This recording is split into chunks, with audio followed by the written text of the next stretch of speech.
بسم اللہ الرحمن الرحیم الحمد للہ وکفیٰ والصلاة والسلام علی عبادہ الذین اصطفیٰ اما بعد فاعوذ باللہ السمیع العلیم من الشیطان الرجیم بسم اللہ الرحمن الرحیم۔ رفقائے محترم، یہ نبی پاک صلی اللہ علیہ وسلم کے حوالے سے عالم انسانیت پر اور امت مسلمہ پر اللہ تعالیٰ کے جو انعامات اور فضل و کرم ہوا ہے اس کا یہ بیان ہے، اور اس ضمن میں 28 صفحے پار آیت 152 سورہ البقرہ صفحہ 28 اور 29، 151 اور 152، ان میں ہم آیت 151 اس میں صفحہ 28 پر نیچے سے دوسری سطر جس کو ہم دیکھ رہے تھے، بسم اللہ الرحمن الرحیم الا الذین ظلموا منهم فلا تخشوهم واخشونی ولأتم نعمتی علیکم ولعلکم تہتدون کما ارسلنا فیکم رسولا منکم یتلو علیکم آیاتنا ویزکیکم ویعلمکم الکتاب والحکمہ ویعلمکم ما لم تکونوا تعلمون فاذکرونی اذکرکم واشکروا لی ولا تکفرون۔ صدق اللہ مولانا العظیم وبلغنا رسول النبی الکریم ونحن علی ذلک من الشاہدین الشاکرین والحمد للہ رب العالمین۔ ماقبل فرمایا رفقائے محترم، جو الناس ہیں، لوگ ہیں، وہ کتاب والے ہوں یا غیر کتاب والے، ان پر اب حجت قائم ہو جائے گی الا الذین ظلموا منہم، لیکن اس حجت کو تسلیم نہیں کریں گے جو ظلم کی روش پر قائم، یعنی جن میں عدل ہے، انصاف ہے، معقولیت ہے، وہ تو کتاب اللہ کی جو حجت بالغہ ہے اس کے سامنے سرنڈر کر جائیں گے، اسے تسلیم کر لیں گے، اس کے سامنے جھک جائیں گے، اسے مقبول، یعنی ان کے ہاں یہ چیز قبولیت اختیار کر لے گی۔ لیکن جو ظالم ہے، فرمایا کہ ان پر اس کا کوئی اثر نہیں ہوگا۔ فلا تخشوہ، تو ایسے ظالم کہیں کے کیوں نہ ہوں، ان سے تم نے نہیں ڈرنا، ان سے مت ڈرنا، ان کا خوف، ان کی اکثریت، ان کے وسائل، اس کو کوئی اہمیت یا حیثیت نہ دینا۔ وَاخْشَوْنِی، لیکن میں بحیثیت خالق، مالک اور کتاب الہی کو نازل کرنے والا تمہارا خالق و مالک پالنہار اللہ، تو میرے حوالے سے میرے قوانین کی خلاف ورزی سے اپنے آپ کو بچانا۔ قوانین کی خلاف ورزی ہو، اللہ تبارک و تعالیٰ کے منشا اور مرضی کے خلاف، یہ نہ تم چلنا، باقی لوگوں کی مخالفت اس کا تم کوئی خیال نہ کرنا۔ وَلِأُتِمَّ نِعْمَتِي عَلَيْكُمْ، اور میرا تم سے یہ وعدہ ہے کہ اگر میرے قوانین پر، نظام پر تم چلتے رہے اور اس کی خلاف ورزی تم نے نہ کی، وَلِأُتِمَّ نِعْمَتِي عَلَيْكُمْ، تو جو نعمت میں نے تمہارے اوپر نازل کرنا شروع کی ہے یہ اپنے کمال مطلوب کو پہنچ جائے گی۔ یہ نعمت اور اللہ تعالیٰ کی نعمتیں، میری نعمتیں تمام دائروں میں کمال تک پہنچیں گی تمہارے حوالے سے۔ وَلَعَلَّكُمْ تَهْتَدُونَ، اور مزید برآں یہ کہ ہدایت کا جو مقصد ہے کہ معاشرہ لا خوف اور لا حزن ہو جائے، فرد نفس راضیہ و مرضیہ بن جائے، حیات دنیا بھی تابناک ہو، حیات آخرہ بھی تابناک ہو، یہ ہدایت کے مقاصد ہیں۔ تو تہتدون کے اندر ہے تاکہ تم مقاصد ہدایت جو ہیں ان کو تم پا سکو، صرف ہادی و مہدی نہ بنو، بلکہ ہدایت کے جو مقاصد ہیں، اغراض ہیں، پرپسز ہیں، ان کو تم حاصل کر سکو۔ اور یہ اللہ تعالیٰ کی نعمتیں اور مقاصد ہدایت کو پا لینا یہ کیوں ممکن ہوگا؟ کما ارسلنا فیکم رسولا، یہ کما میں نے عرض کیا تھا یہ تشبیہ کا نہیں ہے، یہ کما ہے تعلیل، علت، سبب، ما قبل فعل کی حکمت یا اس کا سبب۔ یہ اس لیے ہوگا کہ اس مقصد کے پیش نظر ہم نے تمہارے اندر ایک عظیم الشان رسول مبعوث کیے ہیں، اپنا عظیم الشان رسول بھیجا ہے، منکم، جو تمہیں میں سے ہے، یعنی وہ خدا نہیں ہے، خدا کا بیٹا نہیں ہے، خدا کا اوتار نہیں ہے، منکم، وہ عالم انسانی کا، عالم بشریت کا، ابناء آدم میں سے وہ تم میں کا ایک فرد ہے، وہ انسان ہے، وہ بشر ہے۔ تو انسان اور بشر ہونے کے ناطے سے وہ تمہارے لیے نمونہ ہے، ماڈل ہے، تم بھی اس کے نمونے کو اپنا سکتے ہو، کیونکہ وہ خدا کا نمونہ نہیں ہے کہ تم کو جی ہم خدا والا نمونہ تو نہیں اپنا سکتے، نہ وہ خدا ہے نہ خدا کا بیٹا ہے، وہ تو انسان ہے، اور منکم، تمہیں میں سے، تمہیں میں پلا بڑا جوان ہوا، تو اسی طرح کا یعنی انسانی نفسیات، انسانی حالات، انسانی تقاضے، تو انسان ہونے کے ناطے سے وہ تمہارے لیے ایک آئیڈیل انسان ہے، اور بحیثیت انسان تم اس کے نمونے کو فالو کر سکتے ہو۔ اب وہ جو مثالی نمونے کا رسول تمہارے اندر برپا ہوا ہے، مبعوث ہوا ہے، وہ کیا کام انجام دے رہا ہے، کیا کیا فرائض ہیں، واجبات ہیں، کیا کیا انعامات ہیں جو اس کے توسط سے تمہارے اوپر ہو رہے ہیں۔ نمبر 1، یتلو علیکم آیاتنا، وہ تمہارے سامنے، علا کا معنی ہے سامنے، وہ تمہارے سامنے ہمارے احکام، ہدایتیں، آیات، ہماری آیات کی تمہارے سامنے، تمہارے اوپر، تمہاری تربیت کے لیے کیا کر رہے ہیں؟ تلاوت کر رہے ہیں۔ طلاق کا صیغہ جب علا آئے، جیسے یہاں ہے رفقۂ محترم، تو اس کا معنی ہوتا ہے جو چیز ہے، میسج ہے، پیغام ہے، کلام ہے، اس کا جو ٹیکسٹ ہے، اس کے جو الفاظ ہیں، ان الفاظ کو پڑھنا۔ تو لازمی بات ہے کہ جب نبی ان الفاظ کو پڑھے گا تو صحیح پڑھے گا، یعنی اس کلام کا یہ خاصہ ہے کہ اس کلام کے الفاظ بھی الہی ہیں، یعنی کلام الہی جو ہے قرآن پاک، اس کے الفاظ بھی من جانب اللہ ہیں، ان کے معانی بھی من جانب اللہ ہیں، مقاصد بھی من جانب اللہ ہیں، اور مقاصد کے اصول کا طریقہ کار وہ بھی اللہ تعالیٰ کی طرف سے منہاج ٹھہرایا جا چکا ہے۔ تو چونکہ یہ الہی الفاظ ہیں، الفاظ اور معنی دونوں اللہ تعالیٰ کی طرف سے ہیں، لہٰذا پہلے مرحلے میں رسول جو الفاظ الہی ہیں، آیات الہیہ میں جو ورڈز ہیں، الفاظ ہیں، حرکات و سکنات ہیں، وہ اعراب، نقطے، حرکات و سکنات، ان کے ساتھ وہ تمہارے سامنے اللہ کے احکام، ہدایتیں یعنی آیات، ان کو تمہیں پڑھ کر سکھا رہے ہیں، پڑھنا سکھا رہے ہیں، ٹیکسٹ کا، پرانے ٹیکسٹ کا۔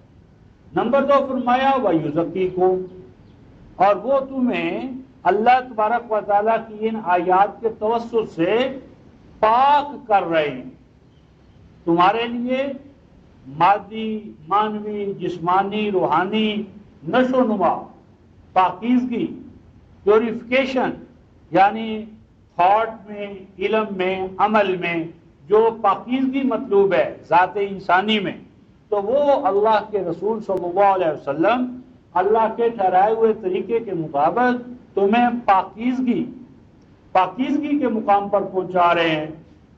پھر فرمایا وَيُعَلِّمُكُمُ الْكِتَابَ، پہلا مرحلہ تھا کہ وہ تمہیں الفاظ الہی کی تلاوت، آپ فرماتے ہیں تیسرا مرحلہ کیا ہے؟ الکتاب، یعنی جو کتاب الہی ہے۔ کتاب میں زیادہ تر پہلو احکام کا ہوتا ہے، کتب علیکم الصیام، کتاب اللہ علیکم، کتب علیکم الوصیہ۔ کتاب قرآن حکیم کا وہ پہلو ہے کہ جس پہلو سے اس میں فرائض و واجبات کا تعین کیا گیا ہے، احکام، فرائض، واجبات، اوامر، نواہی، دستوریت، آئینی پہلو اس کا۔ تو وہ تمہیں کتاب الہی بطور دستور حیات، بطور قوانین، بطور نظام حیات اس کی تمہیں تعلیم دے رہے ہیں۔ یہ تعلیم کتاب ہے۔ نمبر 4 فرمایا والحکمہ، اور کتاب الہی کی تعلیم کے ساتھ ساتھ، احکام کی تعلیم کے ساتھ ساتھ، دستور اور آئین کی تعلیم کے ساتھ ساتھ الحکمہ، حکمہ کا معنی ہوتا ہے وائی آف اٹ، یعنی حکم ایک اور حکم کے پیچھے ہوتی حکمت، عمل تو اس کا نتیجہ۔ تو احکام کی حکمتیں بتا رہے ہیں، اعمال کے نتائج و ثمرات بتا رہے ہیں، اوامر و نواہی کی وائی آف اٹ بتا رہے ہیں، تاکہ اوامر و نواہی کو، اعمال کو نتائج و ثمرات کے ذریعے چیک کیا جا سکے۔ یعنی عمل اپنی ذات میں مقصود نہیں ہے، یعنی سیدھا راستہ اور آپ ساری زندگی سیدھے راستے پر چلتے رہیں، منزل تک نہ پہنچیں تو یہ کوئی کمال نہیں ہے، یہ تو وانڈرنگ ہے۔ تو اگر سیدھا راستہ ہے تو منزل تک پہنچنے کی بھی اس میں ضمانت ہونا چاہیے۔ تو یہ جو حکمت کیا ہے؟ احکام کی حکمتیں۔ مثلا فرمایا تمہارے لیے صلاۃ واجب ہے، کیوں؟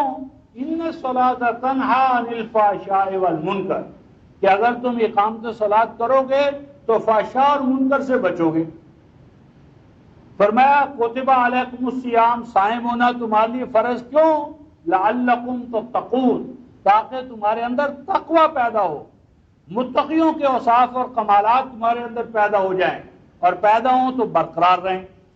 تو احکام کی حکمتیں حکمت ہے، اعمال کے نتائج و ثمرات کیا ہے؟ یہ حکمت ہے، اور پورا دین اس کا پیچھے ایک پورا فلسفہ ہے، اس کی ایک یعنی اساس ہے، بنیاد ہے۔ تو یہ تمام چیزیں حکمت میں ہیں، اور رسول احکام بھی سمجھاتے ہیں اور حکمت بھی، اور یہ حکمت اور احکام دونوں الکتاب کے اندر ہے۔ اور آگے فرمایا وَيُعَلِّمُكُم مَّا لَمْ تَكُونُوا تَعْلَمُونَ، اور یہ رسول صلی اللہ علیہ وسلم تمہیں یہ کتاب کی تعلیم دے کر، حکمت کی تعلیم دے کر، تزکیے کا نظام عطا فرما کر، تلاوت آیات کر کے گویا تمہیں وہ علم عطا کر رہے ہیں۔ یہ وحی کا علم وہ علم ہے ما لم تکونوا تعلمون، کہ جسے تم مجرد اپنی عقل کی اساس پر ڈسکور نہیں کر سکتے، متعین نہیں کر سکتے۔ یعنی عقل انسانی جو ہے رفقائے محترم، وہ اس کائنات میں ہمیں آرٹ کے مقام پر کہ اس کائنات کا کوئی ہونا چاہیے بطور خالق، بطور رکھوالا، لیکن کیا فی الواقع وہ ہے تو کیسا ہے، کیوں کر ہے، اس کی ذات و صفات کے تقاضے کیا ہیں، عبد معبود کا رشتہ کیا ہے، خالق و مخلوق کا تعلق کیا ہے، یہ جو سوالات ہیں بنیادی جو ہمارے کریکٹر کو متعین کرتے ہیں، ان سوالات کا حتمی جواب صرف اللہ کا کلام مقرر کرتا ہے۔ اللہ کا کلام ان سوالات کا حتمی جواب دیتا ہے۔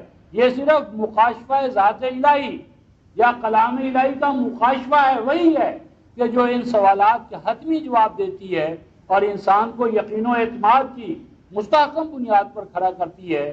تو فرمایا یعلمکم ما لم تکونوا تعلمون، اور یہ وحی، یہ اللہ کا کلام جو تمہارے رسول صلی اللہ علیہ وسلم کے توسط سے تمہیں عطا ہو رہا ہے، یہ تمہیں وہ علم عطا کر رہا ہے، اس علم سے تمہیں آگاہ کر رہا ہے ما لم تکونوا تعلمون، کہ جنہیں تم اپنی ذاتی استعداد کی بنیاد پر، عقل محض کی بنیاد پر تم اس کو ایکوائر نہیں کر سکتے، حاصل نہیں کر سکتے، ان تک تمہاری رسائی نہیں ہو سکتی ان حقائق کا۔ پس اہل ایمان فاذکرونی اذکرکم، پس اے اہل ایمان تم میرا ذکر کرتے رہنا۔ اور ذکر کے حوالے سے میں نے عرض کیا تھا اسی سورہ البقرہ کی آیت 200 کہ اللہ کا ذکر کرتے رہنا کس طرح کا ذکرکم آباءکم، جیسا کہ تم ذکر کرتے ہو اپنے آبا کا، باپ کا۔ تو باپ کا ذکر کیا بتاتا ہے رفقائے محترم؟ توحید، کوئی بیٹا نہیں جس کے دو باپ ہوں، ایک بیٹا ایک باپ، تو باپ ایک ہی ہوتا ہے، دو نہیں ہوتے۔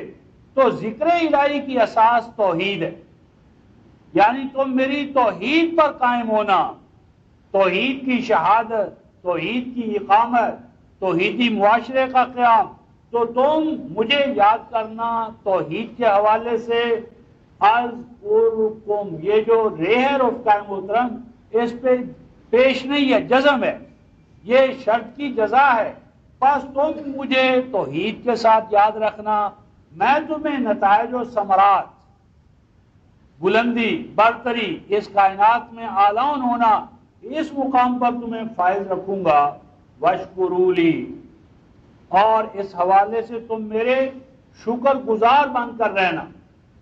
شکر رفقائے محترم ہمارے ہاں تو ایک لفظی مسئلہ ہے، لیکن عربوں کے ہاں رفقائے محترم سیٹلڈ لائف نہیں تھی، صحرائی قوم تھی، صحرائی قوم، اور پھر وہ یعنی مہمان نواز، سیٹل لائف ہونا، کیا کرتے تھے وہ کسی ایسی مادہ، گائے، بھینس، بکری، اونٹنی کہ جو ذات و لبونہ زیادہ دودھ دینے والی ہوتی تھی، اس کو وہ اپنے خیمے کے کھونٹے پر باندھ رکھتے تھے کہ ادھر مہمان آیا، تھوڑا سا چارہ ڈالا اور نتیجتاً اس کو دو لیا اور دودھ جو ہے میزبان کی خدمت میں فوراً پیش کر دیا۔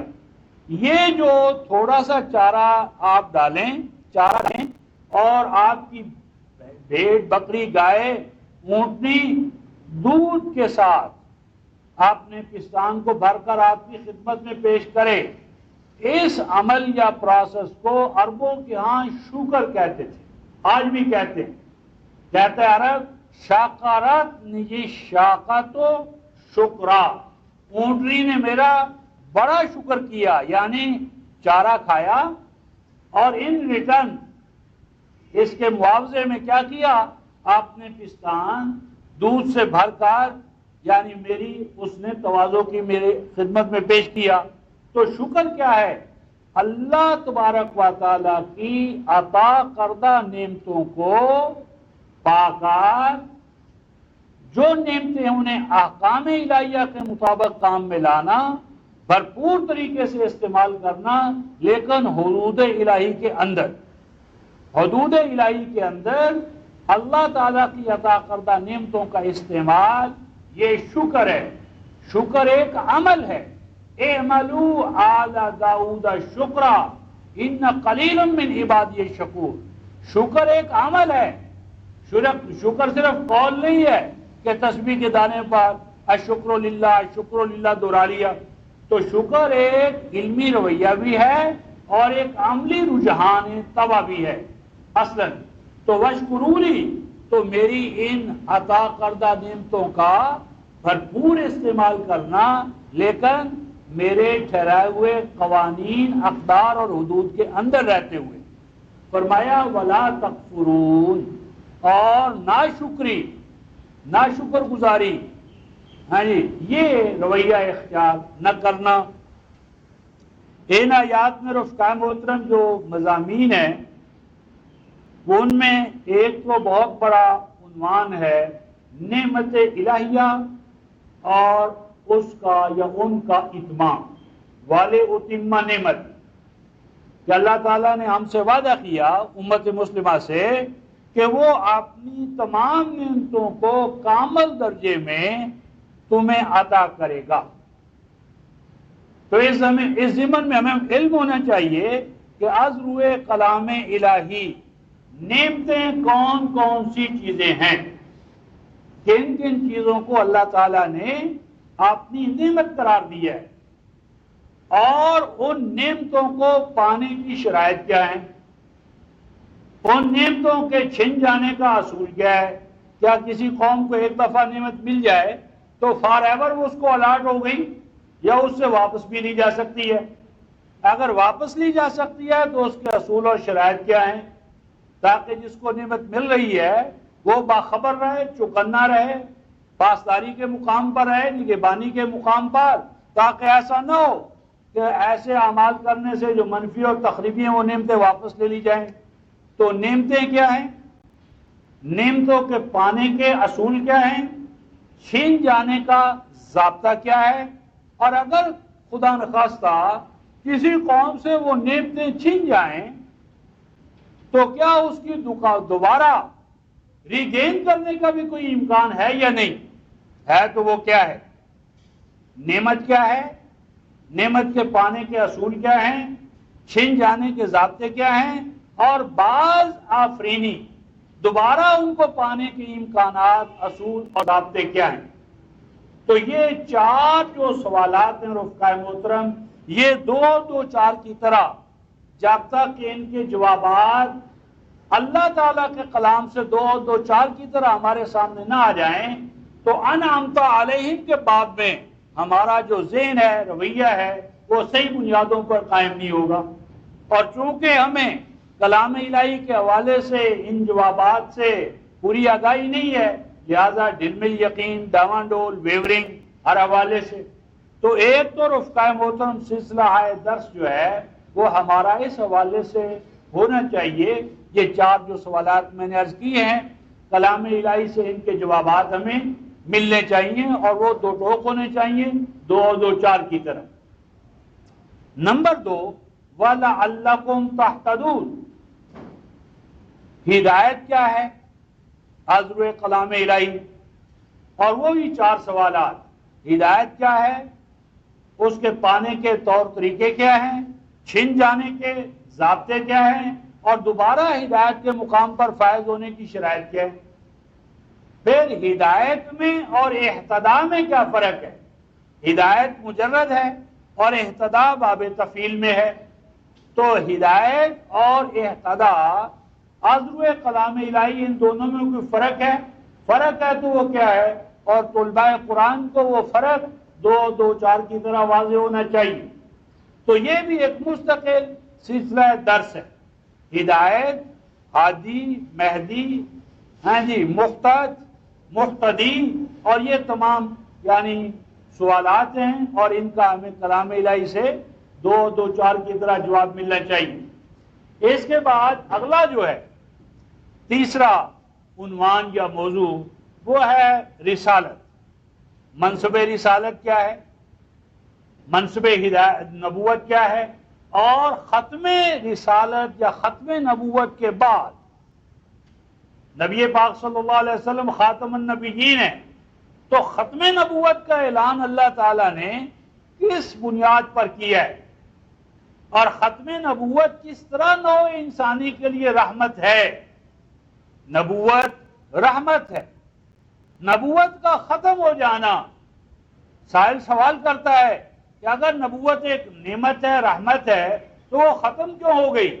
کہ اللہ تعالیٰ اب عالم انسانی پر اپنی رحمتوں کے نازل کرنے سے عاجز آ گئے؟ کہ اللہ تعالیٰ نے اب عبدالآباد کے لیے انسانیت کو اپنی نعمت نبوت سے محروم کرنے کا فیصلہ کر لیا ہے؟ وہ کہتا نہیں صاحب، ایسا نہیں ہو سکتا، اللہ کی نعمتوں سے عبدالآباد کے لیے کوئی امت یا انسانیت محروم نہیں رہ سکتی۔ تو ہمیں عذر کلام الہی اس بات کا حکیمانہ ہمارے پاس استدلال اور جواب ہونا چاہیے کہ قرآن حکیم نے ختم نبوت کو کیوں کر نعمت قرار دیا ہے۔ ختم نبوت نعمت ہے، یہ کیوں کر نعمت ہے، اس کے نعمت ہونے کے پہلو کون کون سے ہیں، اور وہ عملی طور پر وہ پہلو کس طرح ہمارے لیے، آپ کے لیے، آنے والی انسانیت کے لیے رحمت اور نعمت ثابت ہو سکتے ہیں، ہوئے ہیں، اس کو بھی ہمیں دو چار کی طرح کلام الہی سے متعین طور پر جاننا چاہیے۔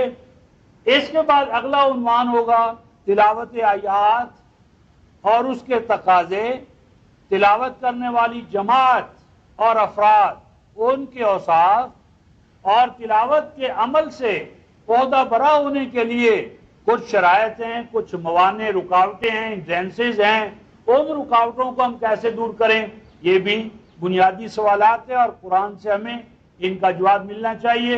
لیکن جو حضرات دوست پچھلے دروس میں آتے رہے ہیں، ان کے سامنے تلاوت آیات کا موضوع ہم نے 4 نشستوں میں کھولا ہے، اور وہ کیسٹیں بھی محفوظ ہیں، ان کو سنا جا سکتا ہے۔ اس کے بعد اگلا عنوان ہے تزکیہ، یزکی کو، یہ تزکیہ یا جسے پاکیزہ قرار دینا قلب و نظر کی پاکیزگی ہے، جسم اور جان کی پاکیزگی ہے، یا یہ مال کو پاک کرنا ہے؟ ہمارے ہاں جو زکوٰۃ کا تصور ہے رفقائے محترم، وہ زکوٰۃ المال ہے کہ آپ اگر اتنے فیصد دے دیں تو اس سے مال پاک صاف ہو جاتا ہے۔ یہ مال کو پاک صاف کرنا رفقائے محترم، یہ رہبانی تصور ہے، یہ مذہب کا تصور ہے، دین کا تصور ہے کہ زکوٰۃ کے عمل سے کیا ہوتا ہے؟ خود دینے والے کی نشو نما ہوتی ہے۔ زکوٰۃ کے عمل سے ذات انسانی کی نشو نما ہوتی ہے، تو ذات انسانی کی مادی اور معنوی نشو نما یہ تزکیہ ہے، اور مال اس کا ذریعہ ہے، مال اس کا ذریعہ ہے۔ یعطی مالہ یتزکیٰ، دیتا ہے وہ اپنا مال، دینے والا مال دیتا ہے اور حاصل کیا کرتا ہے؟ یتزکیٰ، دینے والا مال دے کر اپنا تزکیہ کرتا ہے، مال کا تزکیہ نہیں۔ مال کا تزکیہ رہبانی تصور ہے کہ یہ مال، یہ دنیا ناپاک ہے، پلید ہے، یہ غلیظ ہے، اس میں سے اتنا پون دان کر دو تو پاک ہو جائے گا۔ یہ رہبانی تصور ہے، مذہب کا تصور ہے۔ دین کا تصور ہے انسان کے جسم اور جان کو نشو نما دینا۔ نفس وما سواہا فالہمہا فجورہا وتقواہا قد افلح من زکاہا وقد خواب من دساہا، سورہ الشمس آیت نمبر 6 اور 7۔ تو یہ ایک مستقل عنوان ہے رفقائے محترم، اور اس پر ہمیں کلام الہی کا جو تزکیے کا نقطہ نظر ہے اس کو ہمیں معلوم کرنا چاہیے کلام، تو اس کو بھی انشاءاللہ ان دروس میں زیر بحث لائیں گے۔ پھر اگلا عنوان ہوگا تعلیم کتاب۔ کتاب کیا ہے، اس کی تعلیم کیا ہے، معلم کتاب کون ہے؟ کیا معلم قرآن خود رحمان نہیں؟ الرحمن علم القرآن، معلم القرآن خود رحمان ہے، یعنی قرآن ایک زندہ کتاب ہے، قرآن کا نازل کرنے والا ایک زندہ رحمان، اور وہی معلم قرآن۔ فرمایا تم اپنے اندر تقوی پیدا کرو، جتنا جتنا تم اپنے اندر تقوی پیدا کرو گے رحمان خود تمہیں علم قرآن عطا کرے گا۔ تو تعلیم قرآن کیا ہے، معلم قرآن کون ہے، متعلم کون ہے، اور متعلم اور معلم کے مابین رشتہ کیا ہے، اور اس تعلیم سے ہم کیسے فیض یاب ہو سکتے ہیں، اور قرآنی درسگاہ جو ہے اس کا نقشہ، نصاب، طریقہ کار، یعنی استاذ کے آداب، شاگردوں کے آداب، ان تمام عنوانات پر ہمیں ایک جامع عنوان کے تحت الکتاب یا تعلیم الکتاب قرآن حکیم کے آئینے میں ان پر انشاءاللہ العزیز بحث کریں گے۔ والحکمہ، یہ حکمت کیا ہے، حکمت کا قرآنی تصور کیا ہے، یہ حکمت موجود فی القرآن ہے یا بیرون قرآن ہے؟ اگر موجود فی القرآن ہے تو ثبوت کیا ہے، بیرون قرآن ہے تو دعویٰ کیا ہے، دلیل کیا ہے؟ تو حکمت کا قرآنی تصور یہ ایک مستقل عنوان ہوگا انشاءاللہ العزیز۔ اور یعلمکم ما لم تکونوا تعلمون، اس میں آئے گا رفقائے محترم کہ انسان وحی کا کیوں محتاج ہے۔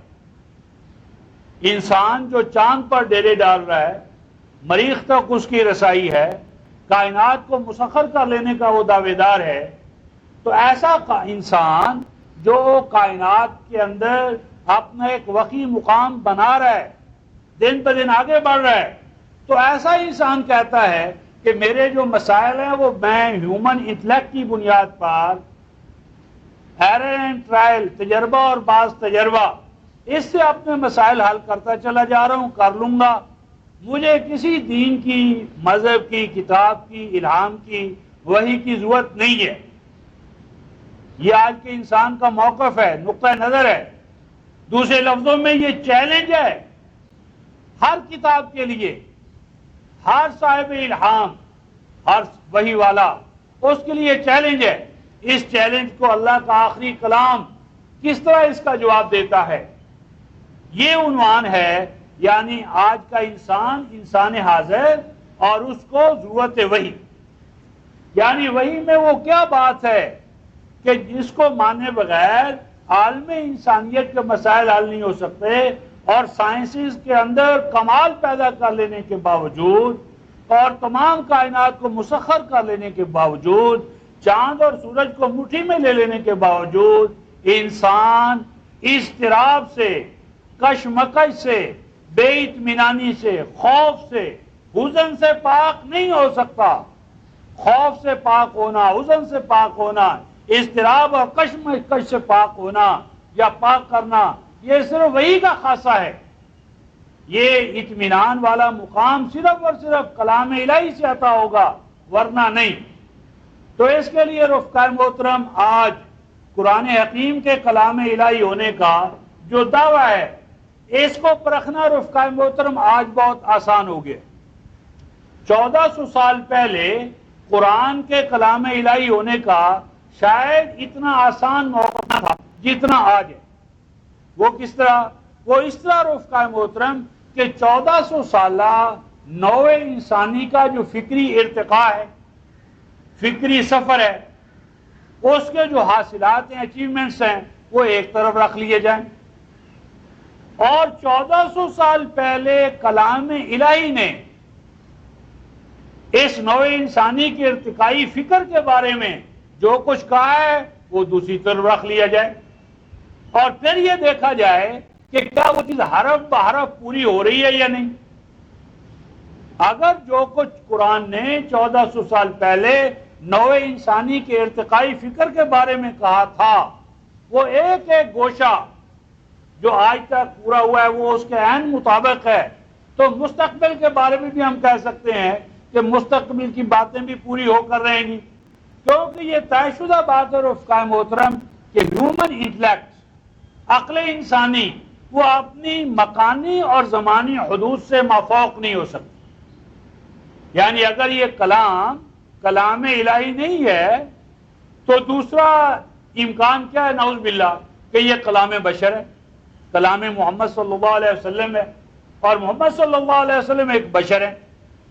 پس اگر یہ ایک بشری کلام ہے تو یہ زمان و مکان سے مافوق نہیں ہو سکتا، اور بشر بھی 1400 سال پہلے کا بشر، اور عرب کے ماحول کا بشر، اور ایک چرواہا اور ایک بھیڑ بکریاں چرانے والا انسان، اور 40 سال تک تجارت میں مشغول رہنے والا انسان، تو وہ انسان جو ہے ان حقائق تک کیسے پہنچا کہ جن سے آج بہت بڑے سائنٹسٹ بے پناہ آلات اور وسائل کے باوجود کما حق نہیں پہنچ سکے، اور جہاں پہنچے ہیں وہاں 1400 سال پہلے اس نبی امی نے اعلان کیا۔ تو یہ اعلانات جو آج 100% صحیح ثابت ہو رہے ہیں، یہ اس امر کی دلیل ہیں کہ سورس آف قرآن جو ہے، قرآن کا منبع جو ہے، وہ علم بشر نہیں ہے۔ فَعْلَمْ إِنَّمَا أُنزِلَ بِعِلْمِ اللَّهِ، یقین رکھ کہ اس قرآن کا جو سورس ہے، نازل کرنے والا، وہ کون ہے؟ وہ اللہ ہے، اور قرآن میں جو کچھ کہا گیا وہ علم الہی سے کہا گیا ہے۔ قرآن علم الہی کو لے کر نازل ہوا ہے، اور جہاں پر علم الہی آ جائے اسے علم انسانی کیسے شکست دے سکتا ہے؟ تو یہ ایک مستقل عنوان ہے رفقائے محترم، اور میں انشاءاللہ العزیز ان دروس میں اس پر ایک سلسلہ درس عرض کروں گا، اور یہ بتاؤں گا کہ یہ جو ہمارے ہاں تصور ہے کہ جی اسلام تو بس 30 سال چلا اور پھر اندھیری رات ہے، اور اب اس یہ مرے ہوئے اسلام کو ہم زندہ کرنے کے لیے اٹھے ہیں۔ یہ جو احیائی موومنٹس ہیں رفقائے محترم، ریوائولسٹ موومنٹس، نام میں نہیں لیتا، یہ سب ناکام و نامراد ہیں۔ کیوں؟ اس لیے کہ ان کا جو قرآن کا یا اسلام کا تصور ہے وہ بنیادی طور پر غلط ہے۔ اسلام مر جائے کیسے ہو سکتا ہے؟ اسلام نام ہے اللہ کی ذات و صفات سے، اسلام نام ہے اللہ کے علم الہی جس کا مظہر قرآن پاک ہے، اور اسلام نام ہے نبی پاک صلی اللہ علیہ وسلم کے خاتم النبیین ہونے سے۔ بس ان میں سے کسی پر موت نہیں ہے، نہ ہے نہ ہو سکتی ہے۔ موت و حیات کا تعلق رفقائے محترم اللہ کے کلام سے نہیں ہے، موت و حیات کا تعلق انسانوں کے ساتھ ہوتا ہے، قوموں کے ساتھ ہوتا ہے۔ قومیں مٹتی ہیں، مرتی ہیں، اٹھتی ہیں، جوان ہوتی ہیں، لیکن اللہ کا کلام نہ اس کے لیے موت ہے نہ اس کے لیے زوال ہے۔ تو یہ جو اللہ کا کلام ہے یہ زندہ ہے، زندہ رہے گا۔ ہاں یہ ہو سکتا ہے کہ ایک قوم اس کو نہ اپنائے، وہ مردود ہو جائے، دوسری قوم اپنا لے، تیسری قوم اپنا لے، اور قرآن کہیں بھی رفقائے محترم مومنوں کا ورثہ نہیں ہے۔ قرآن تو ذکر للبشر ہے، قرآن تو ذکر للعالمین ہے، لہذا قرآن صرف مسلمانوں کی کتاب نہیں ہے کہ مسلمان کلیم کریں کہ اگر ہم نے اس کو چھوڑ دیا تو عالم انسانیت پر بھی اس کے اثرات مرتب نہیں ہوں گے۔ غلط، قرآن ذکر للعالمین ہے۔ تو اس حوالے سے انشاءاللہ العزیز رفقائے محترم 1400 سال کا جو نوع انسانی کا فکری ارتقاء ہے اس کو سامنے رکھ کر ہم یہ ثابت کریں گے کہ قرآن ہی آگے چلا ہے، اسلام ہی آگے چل رہا ہے، اور اسلام ہی آگے چلتا رہے گا۔ اسلام کوئی وہ کارتوس نہیں ہے جو ایک دفعہ اتفاقاً چھوٹ گیا اور اب ختم۔ اسلام کوئی چلا ہوا کارتوس نہیں ہے، یہ تصور باطل تصور ہے اسلام اور قرآن کے بعد میں۔ دوبارہ یہ ایک سیریز آف دروس ہیں رفقائے محترم جو ان دو آیات میں ہمارے سامنے آتے ہیں، اور ان پر انشاءاللہ العزیز اگلے دروس میں گفتگویں ہوں گی۔ آج میں خلاصے کے طور پر ان عنوانات پر ایک ایک دو آیتیں پیش کروں گا تاکہ ایک جھلک جو ہے وہ ہم اس کا ایک جلوہ یا پہلو جو ہے ایک ایک وہ دیکھ کر اس کو ختم کریں گے۔ اس ضمن میں سب سے پہلی بات آئی ہے رفقائے محترم والے اتمہ نعمت، کہ میں اپنی نعمت کو تمہارے حوالے سے کمال مطلوب تک پہنچا دوں۔ نعمت کے تو رفقائے محترم بہت سے دائرے ہیں، مادی نعمتیں، جسمانی نعمتیں، روحانی نعمتیں، کلامی نعمتیں، انفرادی نعمتیں، اجتماعی نعمتیں، لیکن میں جس چیز پر زور دینا چاہتا ہوں آپ کے اور میرے حوالے سے، اس ضمن میں دو آیتیں، سورہ آل بقرہ آیت 231۔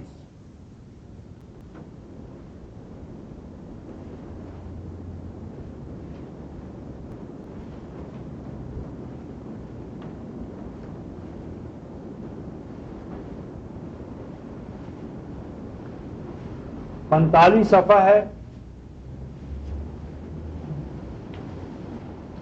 45 صفحہ،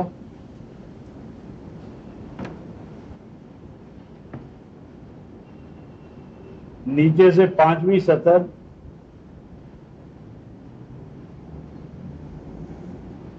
یہ 5ویں نہیں ہوگی، یہ 6 بلکہ 7ویں، 231 آیت کا دوسرا حصہ۔ وَاذْكُرُوا نِعْمَةَ اللَّهِ عَلَيْكُمْ، وَاذْكُرُوا نِعْمَةَ اللَّهِ عَلَيْكُمْ، یاد رکھنا ہمیشہ اللہ تبارک و تعالیٰ کی اس نعمت کو علیکم جو تمہارے اوپر نازل ہو رہی ہے، اور واو یعنی تفسیر ترادف، وہ نعمت الہی جو تمہارے اوپر ہوئی ہے وہ کیا ہے؟ فرمایا وما انزل علیکم، یہ وہ گراں قدر نعمت ہے کہ جو نازل ہوئی تمہارے اوپر، یہ گراں قدر نعمت جو تمہارے اوپر نازل ہوئی ہے، اور وہ گراں قدر نعمت جو تمہارے اوپر نازل ہوئی ہے جسے تم نے ہمیشہ پیش نظر رکھنا ہے، اس کے دو پہلو ہیں۔ فرمایا من الکتاب والحکمہ، یہ دستور حیات ہے، کتاب احکام ہے، قوانین ہے، اوامر و نواہی ہے، والحکمہ، اور ان احکام کی حکمتیں، وائی آف اٹ، اوامر و نواہی کا فلسفہ، اعمال کے نتائج و ثمرات، یعنی کلام الہی کی نعمت اور کلام الہی کا دستور حیات ہونا اور دستور حیات کے پیچھے جو فلسفی ہے، اہل ایمان یہ اللہ کی گراں قدر نعمت ہے اور اس کی ہمیشہ اپنے قلب اور قالب میں اہمیت پیش نظر رکھنا۔ اور جو میں نے عرض کیا ہے کہ یہ نعمت اللہ، نعمت کتاب و حکمت دو چیزیں نہیں ہیں، تین چیزیں نہیں ہیں، یہ ایک ہی ہے۔ آگے دیکھیے کیا فرماتے ہیں، یعظکم بہی، میں نے عرض کیا یہ ایک ہی چیز ہے، ایک ہی حقیقت کے متعدد پہلو ہیں، لہذا آگے آیا یعظکم بہی، بہی کا صیغہ مفرد ہے، واحد ہے۔ اگر یہ دو یا دو سے زیادہ چیزیں ہوتی تو بہی نہ آتا، یا بہا آتا، یا بہنہ آتا، یا بہما آتا۔ تو یہ نعمت چونکہ کتاب کی شکل میں ہے اور کتاب دو پہلوؤں پر مشتمل سے تمہیں کیا فرما رہا ہے، پیمائش فرما رہے ہیں، نصیحت فرما رہے ہیں، اس سے عہدہ برا ہونے کا تمہیں حکم دے رہے ہیں، تو یعنی بہی مفرد ہونے کا یہ نتیجہ ہے۔ اور آگے فرماتے ہیں واتقوا اللہ واعلموا ان اللہ بکل شیء علیم، جان لو کہ اس اللہ کی کتاب کی خلاف ورزی نہ کرنا، باز آ جانا، باز آؤ اللہ کی کتاب کی خلاف ورزی سے، احکام سے، اس کی ہدایتوں کی خلاف ورزی نہ کرنا۔ اور اس نعمت کی قدر جاننے کے لیے اس بات کو جان لو کہ جو ذات تمہیں یہ کتاب عطا کر رہی ہے، ان اللہ بکل شیء علیم، وہ ذات کہ جس کا یہ قرآن ہے وہ ہر چیز کا براہ راست علم رکھنے والا ہے۔ اب جب وہ ہر چیز کا براہ راست علم رکھنے والا ہے تو قرآن میں کوئی ایسی بات کیسے ہو سکتی ہے جو علم سے ہٹی ہوئی ہو؟ ہر علم اللہ کے کلام سے نکلا ہے، ہر علم کا منبع اللہ کا کلام ہے، کائنات کا منبع بھی کلام الہی ہے۔ تو کیا فرمایا کہ اس ذات کو سامنے رکھنا کہ جو ہر چیز کا براہ راست علم رکھنے والا ہے، اور اس ذات والا نے تمہیں اپنی اس نعمت سے فیضیاب کی ہے۔ اب یہ جو تقوی اور قائم محترم اور نعمت الہی کی جو قدر کرنے کا سوال آیا، اس ضمن میں ہم اس کے ایک تقاضے کو دیکھنے کے لیے سورہ المائدہ 130 صفحہ کہ یہ نعمت الہی جو ہے اس کا اب ہم سے تقاضا کیا ہے۔ 130 صفحہ سورہ المائدہ آیت نمبر 7، سورہ المائدہ 5ویں سورہ آیت نمبر 7، ارشاد ربانی ہے وَاذْكُرُوا نِعْمَتَ اللَّهِ عَلَيْكُمْ، فرمایا ہمیشہ پیش نظر رکھنا اللہ تعالیٰ کی نعمت کو جو تمہارے اوپر نازل ہوئی۔ اور آگے کیا فرمایا، وَمِيثَاقَهُ، اور اس نعمت کے حوالے سے جو تم نے ہم سے عہد و پیمان کیا ہے۔ یہ جو نعمت اللہ اور قائم ہوتے اس سے مراد کیا ہے، کتاب، اس لیے یہاں ہو آیا ہے، آ نہیں آیا۔ یعنی اگر نعمت سے مراد کتاب کے علاوہ کوئی اور چیز ہوتی تو میثاق ہا آتا، چونکہ نعمت الہی، نعمت اللہ قرآن پاک ہے، الکتاب ہے، اس لیے میثاق ہو کا مرجع وہ نعمت، لیکن اپنے معنی کے حوالے سے، نہ کہ لفظ کے حوالے سے۔ تو میثاق ہو، اور وہ میثاق عہد و پیمان، وہ عہد حلف جو تم نے کلام الہی کے حوالے سے میرے ساتھ کیا ہے، لازمی بات ہے کہ اپنے رسول صلی اللہ علیہ وسلم کے حوالے سے کیا ہے۔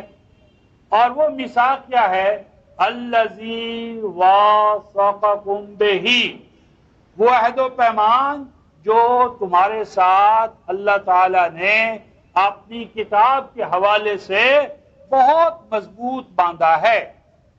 وہ عہد و پیمان جو مضبوط طور پر تم سے لیا گیا ہے، اس عہد و پیمان کو یاد رکھنا۔ اب وہ عہد و پیمان رفقائے محترم کیا ہے اور کتنوں کو یاد ہے؟ عامت الناس کو تو چھوڑیے، امت مسلمہ کے علماء اور حفاظ کو پوچھیں کہ بھئی میثاق الہی کیا ہے کتاب کے بارے میں، تم تو حافظ ہو تو بتاؤ میثاق الہی کیا ہے؟ تو میثاق الہی رفقائے محترم اس سے پہلے سورہ آل عمران آیت 187 میں گزر چکا ہے، اور پھر اس کی یاد دہانی سورہ الاعراف آیت 170 میں آ رہی ہے۔ تو وہ میثاق یہاں پر آپ کے اور میرے حوالے سے کیا ہے اس کو خود ہی اللہ تبارک و تعالیٰ کھولتے ہیں۔ اِذْ قُلْتُمْ سَمِعْنَا وَأَطَعْنَا، یہ ہے میثاق۔ تم نے ہم سے میثاق یہ کیا ہے، عہد یہ کیا ہے تم نے، سمعنا، کہ اللہ پاک ہم آپ کے کلام کو سنتے رہیں گے۔ اور یہ جو سننا ہے رفقائے محترم، اس میں سورہ الانفال 8ویں سورہ آیت نمبر 20 اور سورہ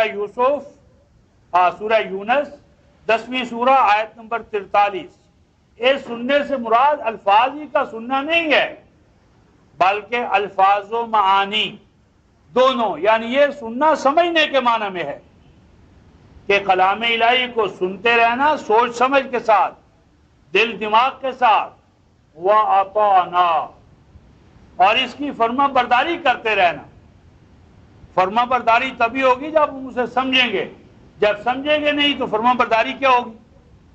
تو کلام الہی کے سننے کا جس میں سمجھ شامل ہو انتظام رکھنا اور کلام الہی پر چلتے رہنا۔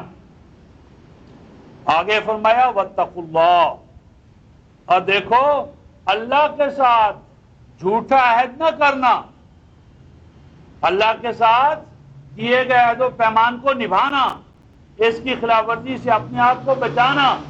کیوں؟ اس لیے کہ ان اللہ علیم بذات الصدور، جس اللہ کے ساتھ تمہارا واسطہ ہے وہ فوج کا محتاج نہیں، پولیس کا محتاج نہیں، وہ ذات کا تو یہ نظام ہے کہ وہ تمہارے دل میں اٹھنے والے خدشات، احساسات، ان سے بھی وہ پوری طرح باخبر ہے۔ تو جو ذات تمہارے دل پر نگاہ رکھے، تمہارے دل تک جس کی رسائی ہو اور دل میں اٹھنے والے احساسات و جذبات سے آگاہ ہو، اسے بیرونی طور پر پولیس اور فوج کی کیا ضرورت ہے؟ جس طرح رفقائے محترم مادی اشیاء ہیں، ان کے اثرات مرتب کرنے کے لیے کوئی پولیس کوئی فوج نہیں ہے۔ آپ ہم زہر کھائیں، چھپ چھپا کر کھائیں، کھو میں بیٹھ کر کھائیں، انتہائی سمندروں کی تہوں میں جا کر کھائیں، وہ اپنا ساتھ کے ساتھ نتیجہ مرتب کرتا ہے، کوئی اس کے لیے پولیس فوج نہیں ہے۔ یہی احکام الہیہ کا ہے کہ جو ہی ان کی ہم بجاوری کرتے یا خلاف ورزی، ہماری ذات پر ساتھ کے ساتھ نتائج مرتب ہونا شروع ہو جاتے ہیں۔ تو نعمت الہی پر، یعنی یہ دو آیتیں رفقائے محترم اس حوالے سے کافی ہیں کہ نعمت الہی، نعمت قرآن، اور اس نعمت الہی پر ہمارا میثاق، اور وہ میثاق کیا ہے؟ سمعنا واطعنا، اور اس کی خلاف ورزی سے اپنے آپ کو بچانا۔ دوسری بات خلاصے کے طور پر رفقائے محترم آئی تھی لعلکم تہتدون، تاکہ تم ہدایت کے مقام پر فائز ہو سکو۔ ہدایت کے مقام پر فائز ہونے اور برقرار رہنے کے لیے بھی دو آیتیں میں آپ کے سامنے پیش کرتا ہوں۔ ایک تو بنیادی شرط ہے رفقائے محترم سورہ البقرہ میں آیت 137 پر، صفحہ 26، اہتدا، ہدایت پر فائز ہونے کی شرائط کیا ہے؟ ہدایت پر فائز ہونا، براجمان ہونا، بہرور ہونا نتائج و ثمرات کے حوالے سے، صفحہ 26 آیت 137 البقرہ، اور تیسری سطر ہے اوپر سے نیچے، فَإِنْ آمَنُوا بِمِثْلِ مَا آمَنْتُمْ بِهِ فَقَدْ اهْتَدَوْا وَإِنْ تَوَلَّوْا فَإِنَّمَا هُمْ فِي شِقَاقٍ فَسَيَكْفِيكَهُمُ اللَّهُ وَهُوَ السَّمِيعُ الْعَلِيمُ۔ فرماتے ہیں رفقائے محترم فَإِنْ آمَنُوا، بس اگر یہ لوگ، اشارہ آپ کی اور میری طرف اور دوسرے لوگوں کی جانب، بس اگر یہ مومن ہو جائیں، فَإِنْ آمَنُوا، بس اگر یہ مومن ہو جائیں، کس طرح کا مومن ہونا رفتہ محترم؟ بِمِثْلِ مَا آمَنْتُمْ بِهِ، جس طرح اے صحابہ کرام تم مومن ہوئے ہو اس قرآن کے،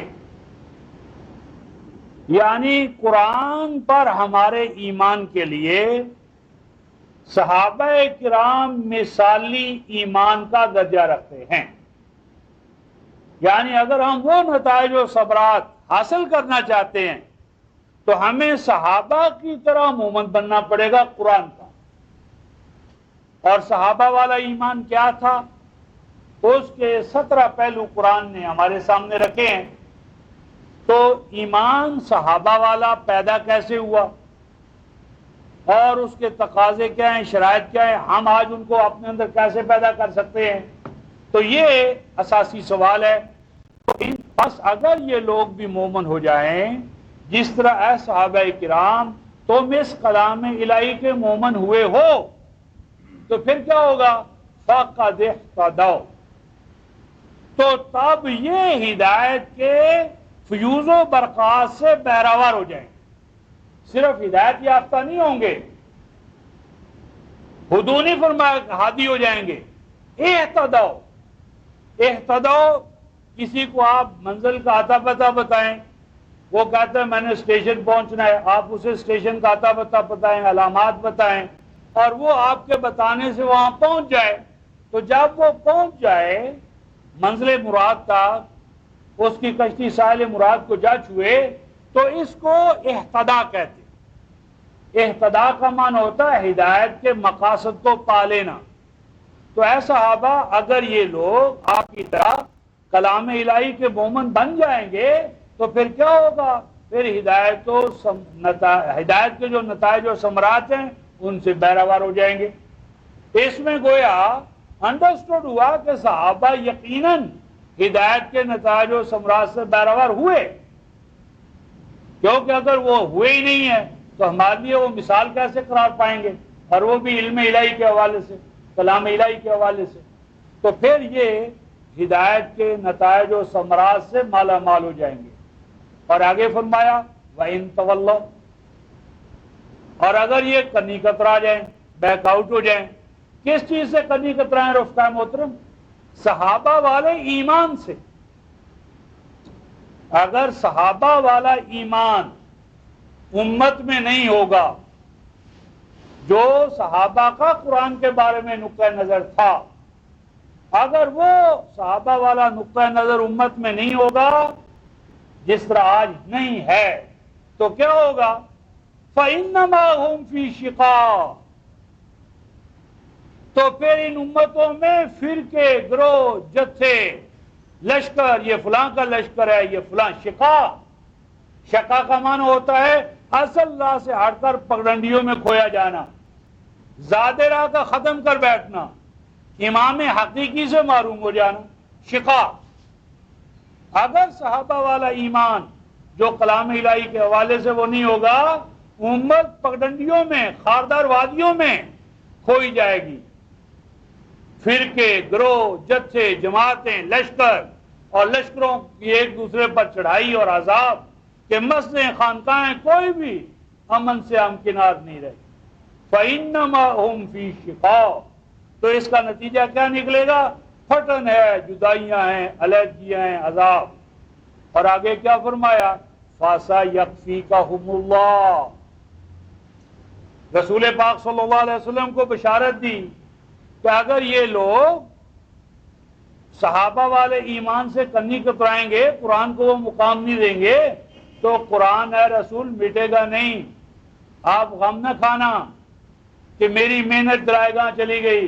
فَسَيَكْفِيكَهُمُ اللَّهُ، تیرے لیے تیرا رب کافی ہوگا، یعنی اللہ تبارک و تعالیٰ کی حفاظت میں اس کا کلام، اللہ کا کلام قائم رہے گا، اللہ تبارک و تعالیٰ کی کفایت کے مظہر اس امت میں پیدا ہوتے رہیں گے، عالمی انسانی میں اللہ کی کفایت کے مظہر آتے رہیں گے۔ فَسَيَكْفِيكَهُمُ اللَّهُ، پاس ان کے مقابلے میں، ان کے کرتوتوں کے مقابلے میں اللہ کا کافی ہونا جو ہے، اللہ تبارک و تعالیٰ کی کفایت، وہ تمہارے لیے کافی ہے۔ اور وَهُوَ السَّمِيعُ الْعَلِيمُ، اے رسول آپ کے ساتھ، اے صحابہ آپ کے ساتھ، اے اہل ایمان تمہارے ساتھ، جو ذات یہ وعدہ فرما رہی ہے، وعدہ کر رہے وہ سمیع ہے، تم اسے پکارو، وہ تمہاری پکاروں کو سنے گا، تمہاری حاجات کو دور کرے گا۔ وہ گونگا بہرا خدا نہیں ہے، وہ نعوذ باللہ ایک بت نہیں ہے، وہ حی و قیوم اللہ ہے، مجیب الدعوات اللہ ہے۔ اس اللہ کے ساتھ پورے اعتماد و یقین کے ساتھ جڑو، اور وہ تو اس بات کا بھی محتاج نہیں ہے کہ تم پکارو تو وہ تمہاری پکاروں کو دور کرے، اور اگر تم نہ پکارو تو تمہیں اپنی نعمتوں سے نہ نوازے۔ العلیم، وہ تو براہ راست تمہاری حاجات و ضروریات کا علم رکھنے والا ہے، وہ تو اپنے علم کے طور پر تمہاری کفالت کرتا ہے۔ تم نہیں تھے، یہ کائنات تمام نعمتوں سے سازگار پیدا کر دی گئی، تمہاری پیدائش سے پہلے، علم سے پہلے، دعاؤں سے پہلے اس نے ان نعمتوں سے تمہیں نوازا۔ تو جو علیم ذات ہے اس کا علم اور سمیع و علیم ہونا، وہ تمہاری ربوبیت کرے گا، نشو و نما کرے گا۔ تو اس کا یہ جو ایک اقتداء ہے رفقائے محترم، ہدایت کے نتائج و ثمرات سے بہرور ہونا۔ اس کے لیے کیا درکار ہے؟ صحابہ والا ایمان، صحابہ والا قرآن پر جس طرح ایمان تھا وہ اس امت میں دوبارہ پیدا ہوگا تو یہ شقاق سے نکلے گی، نہیں تو قیامت تک شقاق ہے، ناکامی ہو، نامرادی ہے، اور سائل مراد پر پہنچنا ممکن نہیں۔ اس کے لیے ایک اور پہلو ہے رفقائے محترم جس کی آج ہمیں بنیادی ضرورت ہے، اور وہ ہم سورہ التوبہ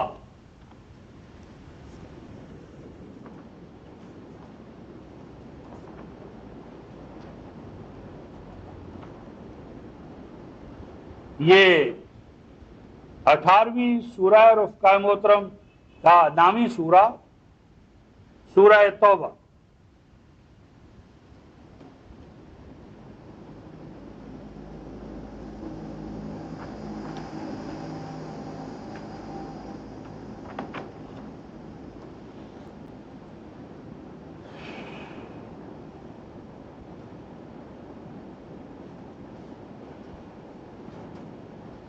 سورہ توبہ آیت نمبر 18، 228 صفحہ۔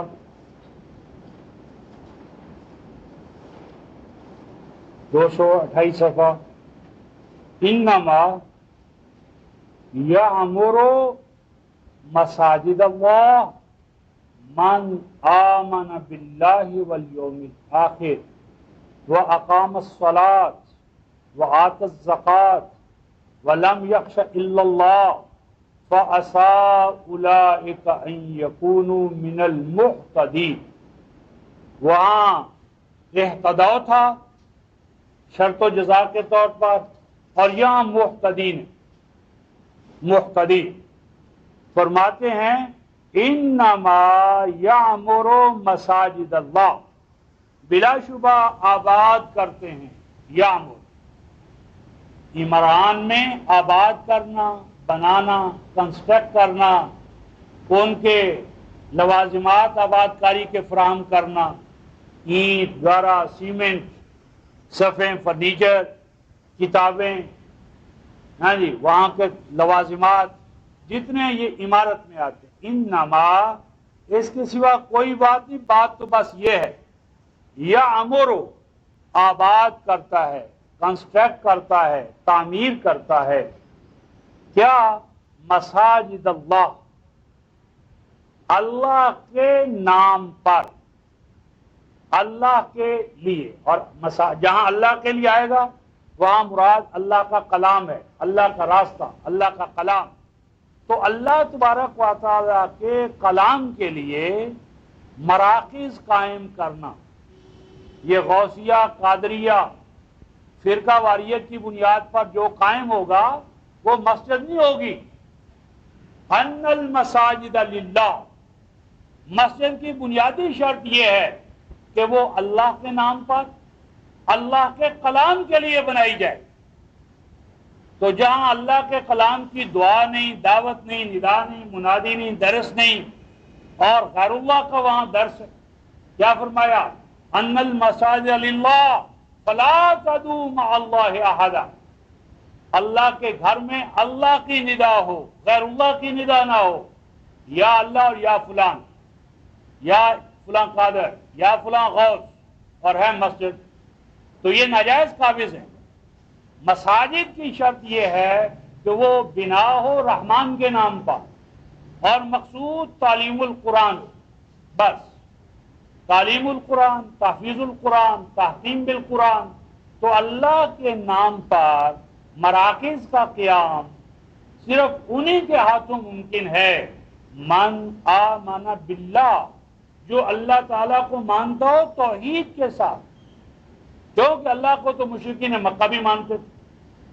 سورہ یوسف آیت 106، وَمَا يُؤْمِنُ أَكْثَرُهُمْ بِاللَّهِ إِلَّا وَهُمْ مُشْرِكُونَ، نہیں ایمان رکھتے ان میں سے اکثر اللہ پر مگر وہ ایمان باللہ کے باوجود کون ہے؟ مشرک ہے۔ تو وہ ایمان نہیں ہے، لہذا مشرک کے ہاتھ سے قائم ہونے والا وہ گھر ہے، وہ مکان ہے، وہ کوٹھا ہے، وہ مساجد اللہ نہیں ہے۔ مساجد اللہ کی اساس کیا ہے؟ توحید، اور مساجد اللہ کا مقصد کلام اللہ ہے۔ تو جہاں پر کلام اللہ کا داخلہ نہیں ہے، داخلہ بند ہے، تعلیم بند ہے، تنفیذ بند ہے، اور وہ اللہ کی بجائے غوث اور قطب کے نام پر قائم ہے، وہ مساجد نہیں۔ اور اس کے بعد ایک اور بھی شرط ہے رفقائے محترم، سورہ التوبہ، یہ جو ہمارے سامنے ہے، اس کی آیت 109 میں آئے گا کہ مسجد کی تفریقاً بین المؤمنین بنیاد نہ ہو۔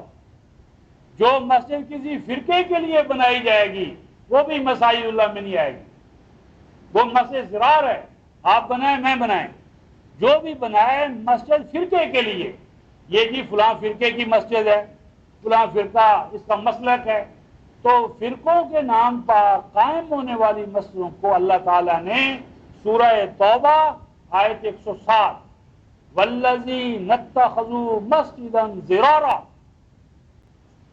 107 اور فرمایا لا تقم فیہ ابدا، جو مساجد فرقوں کی بنیاد پر قائم ہوں، اہل ایمان کو حکم ہے وہ ان میں کھڑے بھی مت ہو۔ تو یہ جو اساس ہے رفقائے محترم مساجد اللہ کی توحید ہے اور تعلیم قرآن، القرآن نصاب حیات، اور مقصد اللہ کی توحید کو اسٹیبلش کرنا ہو، اور آگے فرمایا والیوم الآخر، اور آخرت کی جزا و سزا پر ایمان ہو، نمود نمائش یہ نہ ہو، وَأَقَامَ الصَّلَاةَ، اور صلاۃ کا نظام قائم کرنا، صرف نماز پڑھنے کی حد تک نہ ہو۔ ان مراکز الہیہ میں الصلاۃ اس کی اقامت، جس میں جماعت آئے گی، امامت آئے گی، کتاب کی اقامت آئے گی، امت اور انسانیت کو کتاب الہی پر قائم کرنا ہوگا، تو اقامت صلاۃ کی وہاں اساس ہو۔ وآت الزکوٰۃ، اور زکوٰۃ کا جو اللہ تعالیٰ کا عطا کردہ نظام ہے اس پر وہ افراد قائم ہوں۔ وَلَمْ يَخْشَ إِلَّا اللَّهُ، اور وہ جو مساجد قائم کرنے والے افراد ہوں ان کا مقصد و منتہا اللہ کو راضی کرنا ہو، کسی فرقے کو، کسی اکثریت کو، کسی انجمن کو، اور کسی کمیٹی کو راضی کرنا ان کا ہدف نہ ہو۔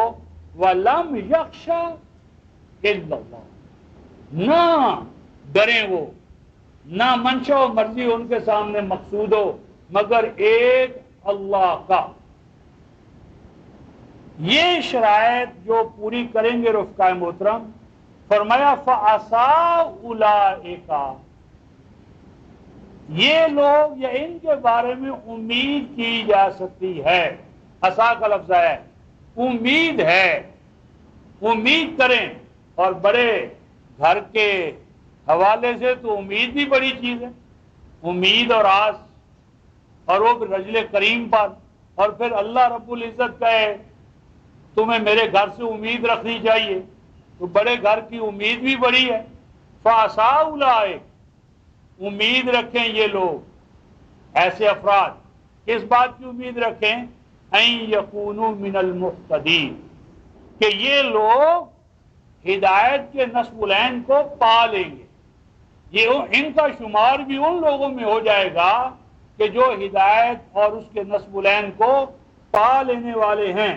ہدایت اور اس کے مقاصد کو پا لینا ان کے لیے اب کچھ زیادہ دور نہیں ہوگا، وہ علم الہی کے حوالے سے اس مقام پر پہنچیں گے۔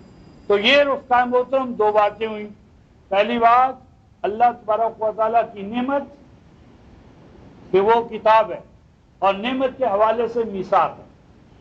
نمبر دو اہتدا، اور اہتدا کے حوالے سے ہم نے دو چیزیں دیکھی کہ اس کے لیے صحابہ والا ایمان اساسی طور پر شرط ہے، اور ساتھ کے ساتھ جو ہے کیا دوسری شرط ہے کہ ایسے مراکز قائم کیے جائیں کہ جن مراکز کے اندر ہر طرح کی فرقہ واریت سے امت کو نجات دینا اور خالص رحمان کی رضا کو پانا مقصود ہو، اور وہاں اقامت الصلاۃ اور ایتاء زکوٰۃ کے حوالے سے یہ نظام آگے لایا جائے۔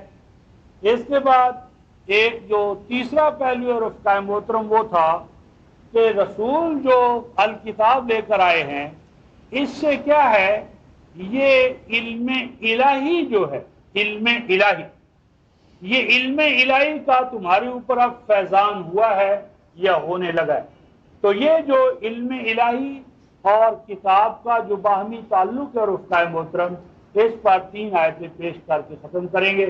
یہ جو علم الہی ہے رفقائے محترم، اس کے لیے پہلے تو ہم سورہ الاعراف آیت نمبر 52، 7ویں سورہ آیت نمبر 52، سورہ الاعراف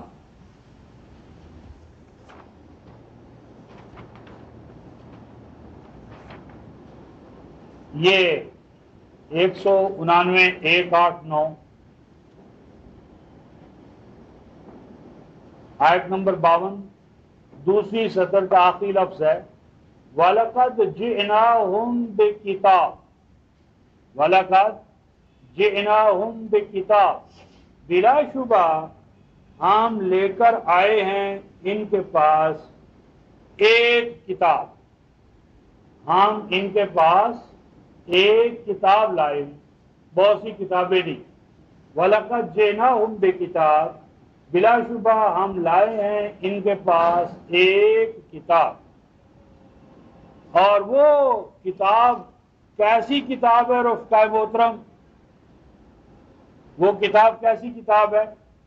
فَصَّلْنَاهُ عَلَىٰ عِلْمٍ،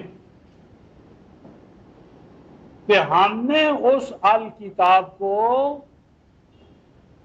فیصلہ کن انداز میں نازل کیے، فیصلے الہی فیصلوں پر وہ کتاب مشتمل ہے، اور اس کتاب الہی میں جو اللہ کے فیصلے کس طرح ہیں؟ علی علم، ان میں اللہ کا علم جھلکتا ہے، اللہ کے علم کے جلوے ہیں، یعنی وہ کتاب الہی جو اللہ کے فیصلوں پر مشتمل ہے۔ فَصَّلْنَاهُ عَلَىٰ عِلْمٍ، اور جو تنوین ہے یہ تعظیم، تقصیر، کثرت اور عظیم الشان ہونے کو، ایک عظیم الشان علم، الہی علم، عظیم الشان علم الہی کو لے کر یہ قرآن نازل ہوا ہے۔ فرمایا ہدی ورحمہ لقوم یؤمنون، اور اس میں گائیڈنس ہے، رہنمائی ہے، اور اللہ تبارک و تعالیٰ کی رحمتوں کے چمکار ہیں اس قوم کے لیے جو امن میں آنا چاہے، ہر طرح کے تضادات سے، تخالفات سے، اضطراب سے، کشمکش سے امن میں آنا چاہے، اور امن میں آ کر مومن بن کر اللہ کی رضا کو پائے۔ تو یہاں پر یہ پتہ چلا رفقائے محترم کہ قرآن کا نزول علم الہی کی بنیاد پر ہوا، اب ضمن میں رفقائے محترم 268 صفحہ 268 سورہ ہود آیت نمبر 13 اور 14. ہم یقولون افترا، فرمایا یا ان کا یہ کہنا ہے، یا ان کا یہ کہنا ہے، کیا کہنا ہے؟ افترا ہو کہ رسول صلی اللہ علیہ وسلم نے از خود اس قرآن کو گھڑ لیا. افترا، فرا یفری، ٹو فیبریکیٹ، تراشنا، گھڑنا، بنانا، من گھڑت جسے کہتے، کہ کیا ان کا گمان ہے کہ رسول کی اپنی فیبریکیشن ہے اور اللہ کی طرف نعوذ باللہ منسوب کر دی ہے؟ فرمایا قل فاتو بعشر سور مثلہ مفتریات، فرمایا ان سے کہو کہ تم بھی کوئی 10 صورتیں کہ جن میں وہی علم ہو، وہی حکمت ہو، وہی اسلوب اور اعجاز ہو، وہی احکام اور حکمتیں ہوں، تو قرآن کی صورتوں میں جو کوئی 10 صورتیں خواہ وہ چھوٹی کیوں نہ ہو ان کو تم سلیکٹ کر لو اور ان جیسی تم بھی گھڑ کر اللہ تعالیٰ کی طرف منسوب کرو. اور آگے فرمایا وَدُوا مَنِ اسْتَطَعْتُم مِّن دُونِ اللَّهِ إِن كُنتُمْ صَادِقِينَ، اور اس کے لیے دنیا جہان کے ادباء کو، سائنٹسٹوں کو، مددگاروں کو بلا لو کہ وہ تمہاری مدد کریں اگر اس دعوے میں سچے ہو تو ایسا کر گزرو. اور آگے فرماتے ہیں فَإِن لَّمْ يَسْتَجِيبُوا لَكُمْ، لَقَنِ کا، اور اے رسول اگر یہ آپ کی اس جو چیلنج ہے اس کا جواب نہ دیں، رسپانس نہ دیں، آگے نہ بڑھیں، یہ نہیں کہا، لاقانی کا، کیا کہا رفقائے محترم؟ لقم، لقم کا، کیوں کہ رسول صلی اللہ علیہ وسلم تو آج ہیں، کل نہیں ہوں گے، پھر کیا ہوگا؟ تو لقم کہا تاکہ اہل ایمان ہر دور میں اس چیلنج کو چیلنج کے مقام پر پیش کرنے کے اہل رہیں. گویا لقم کا ہے میرے اور آپ کے لیے، تمام اہل ایمان کے لیے، یہ گویا کہ ایک مقام ہے کہ وہ صرف اس کو رسول کا نہ بنا کر بیٹھ جائیں کہ یہ چیلنج تو کرنا تھا رسول نے اور رسول اب چلے گئے، نبوت ختم ہو گئی اور یہ چیلنج بھی ختم، فات المفتی فات القاضی، مفتی اور قاضی ختم، فتویٰ ختم، یہ نہیں. یعنی لقم اس لیے کہا کہ ختم نبوت کے بعد اب امت جو ہے وہ نبی پاک صلی اللہ علیہ وسلم کی نائب ہے، جانشین ہے، قائم مقام ہے. اور اللہ تبارک و تعالیٰ کا جو وعدہ تھا وَإِن تَوَلَّوْا فَسَيَكْفِيكَهُمُ اللَّهُ وَهُوَ السَّمِيعُ الْعَلِيمُ، تو اللہ تبارک و تعالیٰ کا سمیع و علیم ہونا اپنے ان بندوں کا نگہبان ہے. تو فرمایا تم جان لو کہ اگر یہ لوگ تمہارا جواب نہ دے سکیں تو یہ جان لو اچھی طرح، اس چیلنج کو پیش کرنے والوں کو کہا گیا فَاعْلَمُوا أَنَّمَا أُنزِلَ بِعِلْمِ اللَّهِ، تو بلا شبہ یقین رکھو، جان لو کہ یہ قرآن انزلہ نازل کیا گیا ہے. کس شان سے یہ قرآن نازل ہوا ہے؟ بعلم اللہ، اللہ کے قرآن کو لے کر، اللہ کے علم کو لے کر. یعنی اللہ کا قرآن کیا ہے؟ علم الہی اترا ہے عالم انسانیت پر. اللہ تبارک و تعالیٰ کے علم کے خزانے، حکمتوں کے خزانے، اللہ کے علیم ہونے کے جو گویا تجلیات ہیں، تو قرآن اللہ تبارک و تعالیٰ کے العلیم ہونے کی تجلی ہے. اور علم اور حکمت سب سے اعلیٰ صفت، کلام کی صفت ہے العلم الحکمہ. تو جان لو کہ یہ بلا شبہ قرآن اللہ کے علم کو لے کر نازل ہوا ہے، اللہ کے علم کے ساتھ آیا ہے، اللہ کا علم اس میں اترا ہے. اور اس قرآن کا بنیادی نقطہ ماسکہ کیا ہے رفقائے محترم؟ فرمایا وَأَلَّا إِلَٰهَ إِلَّا هُوَ، اور وہ اللہ تبارک و تعالیٰ کی توحید ہے، بندوں کو اللہ کے ساتھ جوڑنا ہے۔ فرمایا فَحَلْ أَنْتُمْ مُسْلِمُونَ، فرمایا دوسروں کو تو چھوڑو، اے اہل ایمان کیا تم اس دعوے کے سامنے سرنڈر کرنے کے لیے تیار ہو؟ تم اپنے آپ کو اس کلام الہی کے لیے پیش کرنے کے لیے تیار ہو؟ اس کا سبمیشن تمہارے اندر ہے؟ فَحَلْ أَنْتُمْ مُسْلِمُونَ، کیا ہو تم اللہ تبارک و تعالیٰ کے علم کے سامنے جھکنے والے، اپنے آپ کو پیش کرنے والے؟ اور اس ضمن میں رفقائے محترم 13-19 سورہ رات، آج آپ ہم اور یہ امت کس مقام پر ہے اپنی اتنی اکثریت کے باوجود؟ 302 صفحہ رفقائے محترم، نیچے سے تیسری سطر، آیت نمبر 19، سورہ رات 13ویں سورہ، یہ آج ہے ہمارا حال۔ 302 صفحہ، أَفَمَن يَعْلَمُ أَنَّمَا أُنزِلَ إِلَيْكَ مِن رَّبِّكَ الْحَقُّ كَمَنْ هُوَ أَعْمَىٰ إِنَّمَا يَتَذَكَّرُ أُولُو الْأَلْبَابِ، فرمایا بھلا وہ شخص جو یعلم کا رفقائے محترم، یعلم، یؤمن نہیں کا، یظن نہیں کا، یعتقد نہیں کا، جو علم رکھتا ہے، علم، اور علم ہوتا ہے رفقائے محترم اپنے کانوں سے سنا ہوا، اپنی آنکھوں سے دیکھا ہوا، اور اپنے دماغ سے، برین سے جس کی ہم نے ویریفیکیشن کی۔ تو جب تک قرآن میرے اور آپ کے سمع بصر علم اور بصر اور فؤاد کا مسئلہ نہیں بنے گا تو علم کے مقام پر نہیں ہوں گے۔ بھلا وہ شخص جو قرآن کو علم کے مقام پر رکھتا ہے، کیا کس حوالے سے؟ انما انزل الیک من ربک، کہ بلا شبہ جو کچھ نازل ہوا ہے آپ کی جانب، آپ کے رب کی طرف سے، وہ کیا ہے؟ الحق، وہ خالص حق ہے۔ یعنی قرآن کے نزول کو الحق کے حوالے سے جاننا، یہ ہمارا علم ہو کہ قرآن حق ہے، عقیدہ نہیں۔ عقیدہ تو موروثی بھی ہو سکتا ہے، تو عقیدے کی بجائے علم ہو کہ قرآن حق ہے۔ حق کا حق ہونا معلوم ہو کہ قرآن نے حق کس چیز کو قرار دی ہے، حق کی شرائط کیا ہیں، تو حق ہونا قرآن کا علمی حوالے سے ہمیں معلوم ہو تو کیا فرمایا؟ کمن ہو وعامہ،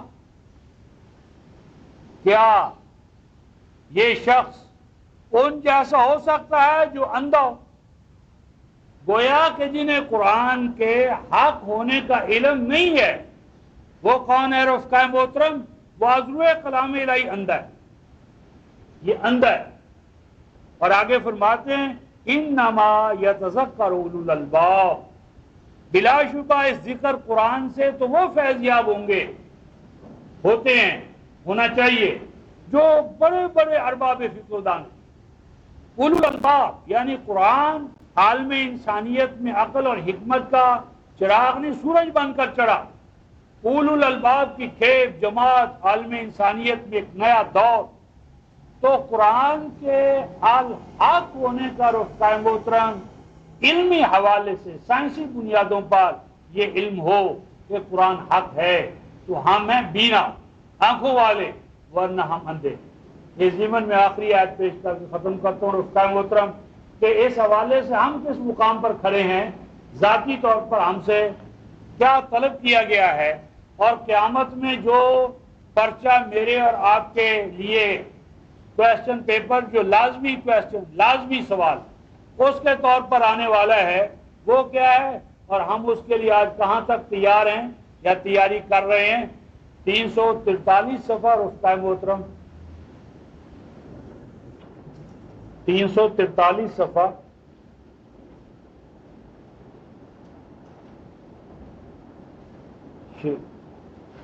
آیت نمبر 36 سورہ بنی اسرائیل 17-36 وَلَا تَقْفُ مَا لَيْسَ لَكَ بِهِ عِلْم۔ یہ تھا رفقائے محترم مومن کا مقام، میری اور آپ کی جواب دہی۔ دیکھیں کیا فرما رہے ہیں، لا تقف۔ تقف جو ہے رفقائے محترم یہ کفا گدی کو کہتے، گدی، اور گدی چونکہ سر کے پیچھے ہے، اس لیے کسی کا پیچھا کرنا، پیچھے چلنا، اور وہ بھی اندھا دھند طریقے سے، بلائنڈ فیتھ۔ یہ جو بلائنڈ فیتھ ہے، اندھا دھند طریقے سے کسی بات کو مان لینا علم اور حکمت کے بغیر، یہ وہ چیز ہے اللہ پاک روک رہے ہیں۔ جس طرح لا تقربوا الزنا ہے، زنا کے قریب نہ جاؤ، کم مت تولو، جھوٹ نہ بولو، خیانت نہ کرو، اسی طرح یہ حکم ہے لا تقفو، مت پیچھے چل، مت پلے باندھ لے، مت بطور عقیدہ اختیار کر ما اس چیز کو لیسا لکا نہیں ہے تیرے پاس، تیرے لیے، تیرے ہاں، لکا لکم نہیں کہا، لے نبی یکم نہیں کہا کہ جس کا اے مومن تیرے پاس نہیں ہے، یہ نہیں تیرے نبی کے پاس نہیں، تیرے استاذ کے پاس نہیں، تیرے امام کے پاس نہیں، مات پلے باندھ کسی بھی ایسی چیز کو جس کا تجھے علم نہیں ہے۔ آگے فرمایا بہی، اس کا براہ راست علم، ہر وہ چیز جس کا آپ کو براہ راست علم نہیں ہے اس کو پلے مت باندھیں، اسے عقیدہ مت بنائیں، اس کو حقیقت الحقائق سمجھ کر اپنے آپ کو مت اس کے مطابق ڈھالیں۔